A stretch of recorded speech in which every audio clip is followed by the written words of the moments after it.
What's up, nerds? This is Cheshire. By now, you're probably pretty safely. I'm hoping you've got a good grasp on what Oathbreaker is. Hashtag Oathbreaker on Twitter.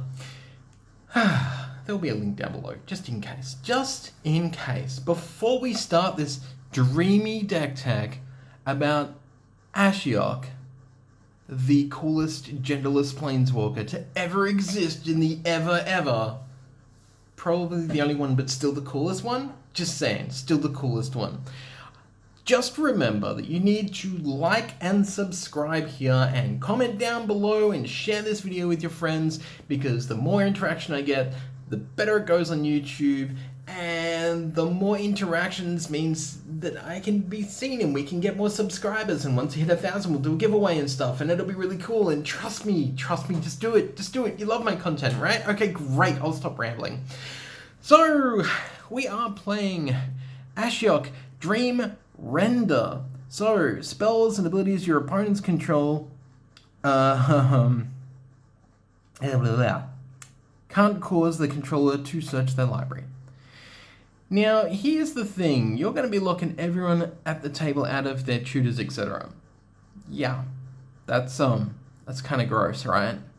I mean, it could be worse. It's no Narset soft lock with Windfall, but we'll get to that later in another video. So, target player puts the top 4 cards from their library into the graveyard and then exile each opponent's graveyard. Each opponent. Very important text. Why is that so important, Chesh? Why aren't we playing Glimpse the Unthinkable as our signature spell? Because I'd rather grind. Mind grind, that is. So 1 blue, 1 black, and X colors for a sorcery. Each opponent reveals cards from the top of his or her or their library until they reveal X land cards. Then they put all revealed cards this way into their graveyard. X can't be 0. Choose 4. Trust me, choose 4. One person at the table is probably going to be lucky, but you're going to get like 12 cards off most people. It is glorious. Now with command attacks, yeah, it's going to get expensive. That's fine. Why is that fine? Because this hits everyone. So the main thing that you should think about when you're doing your Oathbreaker signature spell is, what can I have that's the most impact on the table that affects everyone and not a single target? The reason being is because you want to get as much value by spreading that out amongst everyone. So Wrath of God, yeah, I guess so, if you want to go that route. Like, I personally wouldn't, because it's not really that impactful. It wipes the board and then your opponents like start playing creatures and smack you in the face. Mind Grind, however, that's just going to put stuff in their discard piles and they're going to hate you forever and probably out you from the game. Which is fine. Let's put that up over there and we'll start getting to the nitty gritty. So before we do anything with this deck, we want to find ways that we can start drawing cards and finding things, right? So we're playing 1 Git Probe, so we can look through our opponent's hand and draw a card. We're of course playing Thought Scour, because it scours our opponent for 2. 1 target player, of course, and then you draw a card. We're of course playing Ponder, so we can look at the top 3 cards of our library, put them back in any order, we can shuffle, and then we can draw a card.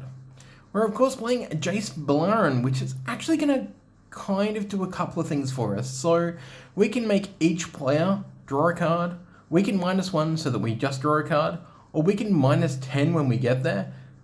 That's a long way to go. And then target player puts the top 20 cards of their library into their graveyard. Now, you're probably wondering why mill in multiplayer. Well, here's the thing. Decks in this particular format are 60 large, right? -2 for their commander and their signature spell, right? That's 58. Minus their opening hand is 51. Minus the card they drew at the start of their turn is 50. So on turn, everyone's turns 1, they've generally only got 50 cards left in their deck. Yeah, that's not that far to drill down into somebody's deck. Really isn't.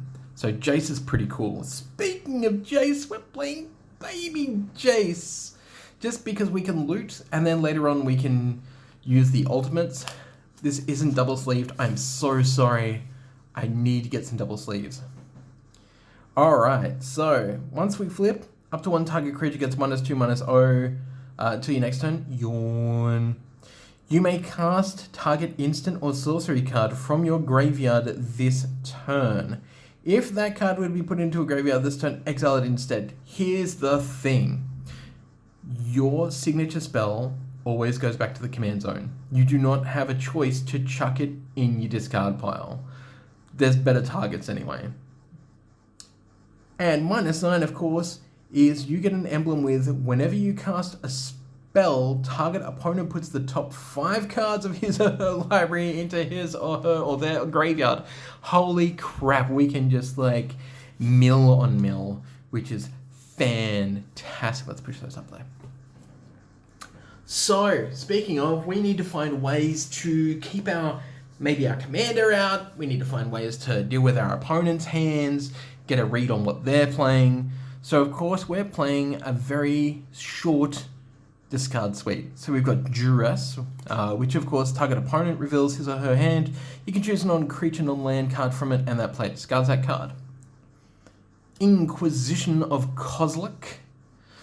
Target player reveals their hand, and then you choose a non-land card from it with a converted mana cost of 3 or less, and that player discards that card. Really good against counter spells. And people may be running Elder Spell, which is super gross, and we'll do a deck tag at some point on Nicol Bolas Elder Spell. Ugh. Of course, Thoughtseize. Kind of a bit on the expensive side if you want to buy it just for Oathbreaker, but I mean, you should have one in your collections anyway, especially if you play Highlander, Australian 7-point Highlander, or even sometimes in your commander decks, these can be useful. Target player reveals their hand, and then you get to choose a non-land card from it, and that player discards that card. You lose 2 life. Not ideal, considering it's a 20 life format, but don't worry about it. We, of course, have Swan Song to help us deal with enchantments, instants, or sorcery spells. Its controller, of course, will get a 2/2 bird, which is fine. It won't me bird. Arcane Denial is, of course, a really old staple of many control decks from the past. 1 blue and 1 colors for an instant. Can a target spell its controller may draw up to 2 cards at the beginning of the next turn's upkeep. You draw a card at the beginning of the next turn's upkeep. We, of course, have good old-fashioned counter spell. Counter target spell. That's it. 2 blue, say no. This is the interesting one. So we've got Muddle the Mixture, which is 2 blue to counter target instant or sorcery. We can transmute this, which is discard this for 2 blue and a colorless. Search your library for a card with the same converted mana cost as this card, reveal it, and put it into your hand. So it's a semi-tutor. It's a semi-tutor for 3, and that's fine because we can go and get things like Windfall. What? Now, I'm not playing Narset in this deck, don't worry. We're not doing that. But this is, technically speaking, going to come up on our mill agenda, because we can just make each player discard his or her hand and then draw cards equal to the greatest number of cards a player has discarded. So if one player discards 6 and everyone else has 3, everyone's drawn up to 6. Straight up, pretty good. Speaking of straight up pretty good, let's go through casting cost. Glimpse the Unthinkable! 1 blue and 1 black for a sorcery. Target player puts the top 10 cards of his or her library into his or her graveyard, their graveyard. Wizards, can we get some new copies of these just saying there? Because that would be great, thanks. Solid Mill. Speaking of mill/wheels, we have Whispering Madness. 2 colors, 1 blue and 1 black. Each player discards his or her hand, then draws cards equal to the greatest number of cards a player discarded this way. It does have Cipher. So, you may exile the spell encoded on a creature that you control, and whenever that creature deals combat damage to a player, its controller may cast a copy of the encoded card without paying its mana cost. You can just keep smacking with a creature with Whispering Madness and keep doing this. That sounds gross. Speaking of gross, Traumatize. 2 blue, 3 colors. Target player puts the top half of his or her library rounded down into his or her graveyard. It's just great mill, really. 9 Inch Nails. Psychic Corrosion. Looks like a 9 Inch Nails cover. 2 colors and 1 blue for an enchantment. Whenever you draw a card, each opponent puts the top 2 cards of their library into their graveyard. Notice they changed hers to there, which is great. Just a really solid mill card. Really good. Like, we don't even run stuff in here that's going to make us really draw that many extra cards, because we don't care. We're just still going to keep milling, which is great. Speaking of keep on milling, I guess we are playing stuff that does make us draw extra cards. Sphinx's Tutelage! 2 colors and a blue for an enchantment. Whenever you draw a card, target opponent... Now, remember, target opponent. You have to target somebody. Puts the top 2 cards of his or her library into his or her graveyard. If they're both non-land cards that share a color, repeat this process. Really good in this format. The amount of 2 or 1 color planeswalkers in this format, just busted. So good. This is a fun one. Memory Erosion. This is 1 colors and 2 blue. Whenever an opponent casts a spell, that player puts the top 2 cards of their library into their graveyard. You would be surprised at how useful this is, because everyone's casting creature spells and normal spells and artifact spells and ramp spells, and they're just mill, and that's fine, because we just want you to mill so we can kill.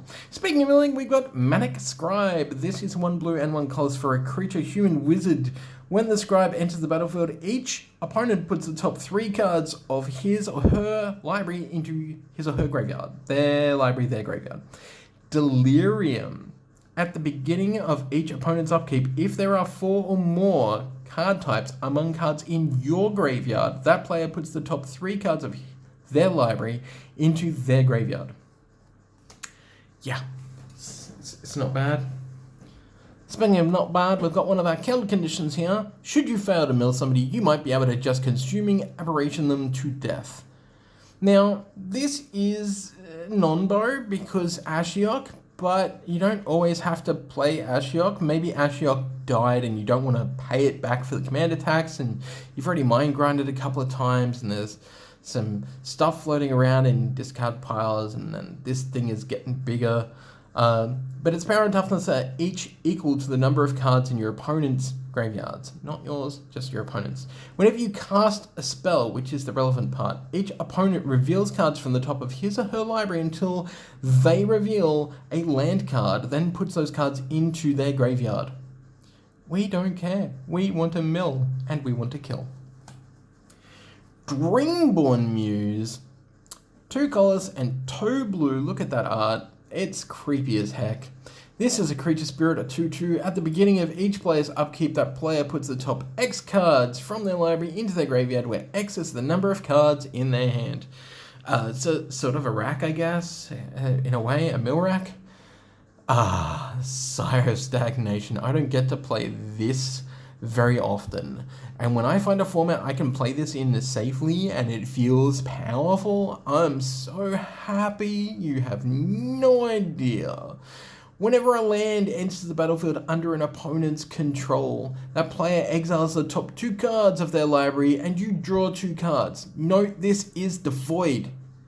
Very important that you play at least 1 or 2 devoid creatures in my honest opinion. All is dust is horrid. Alright, so we've seen how we can mill some opponents and stuff, but now we want to know how exactly are we going to go about maybe getting some of those cool cards into our hands. Well, first off, we've got Spell Seeker. This is 2 colors and a blue for a 1/1. I know, it's tiny. Little human wizard, just so pretty. Look at the dust and the stuff, and I just assume it's magic actually, not magic dust, but whatever.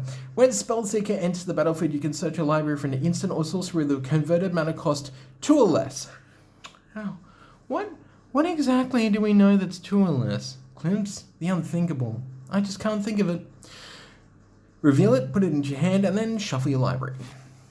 Merchant Scroll, much the same. Search your library for a blue instant or interrupt. That instant or interrupt is... Never mind. Reveal that card to all players, put it into your hand, reshuffle your library afterwards. Old spells with old ways of saying things. Instants are interrupts. Search for Azcanta, legendary enchantment. At the beginning of your upkeep, look at the top card of your library, you can put it into your graveyard, and then if you have 7 or more, you can obviously transform it, he says as he fumbles with his card, into Azcanta, the Sunken Ruin. So you can look at the top 4 cards of your library, you can reveal a non-creature, non-land, and put it into your hand and put the rest in the bottom of your library in any order.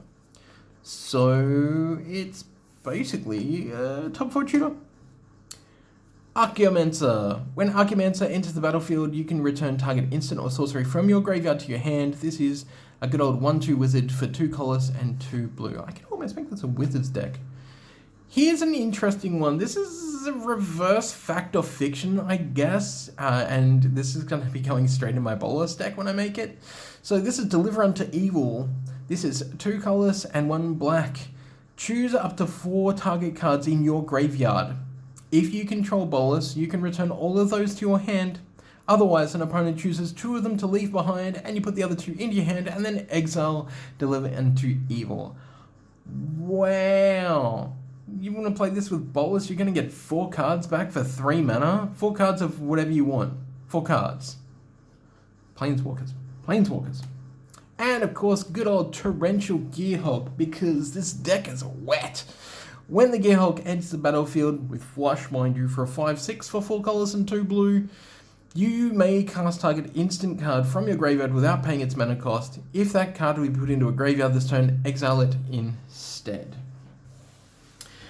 While we're on that, we need some protection. We need to stay alive. Toxic Deluge is definitely a good way to stay alive. This is 2 colors and a black. As an additional cost to cast Toxic Deluge, pay X life. All creatures get -X until the end of turn. Liliana's Triumph from War of the Spark. Each opponent sacrifices a creature. Don't worry about the other text, we don't care. Just cheap and makes everyone sack a creature. Yeah, I know. Cyclonic Rift. You already know about this one, right? Okay, great. Yeah. Pay it for its overload. Funnily enough, we are playing 1 copy of Wasteland and 1 copy of Strip Mine to help us to strip out horrible lands we don't want to see. If there is something that maybe the whole board is suffering from that's a land, or maybe it's just something that we just don't like, we can just strip it away with a Wasteland or a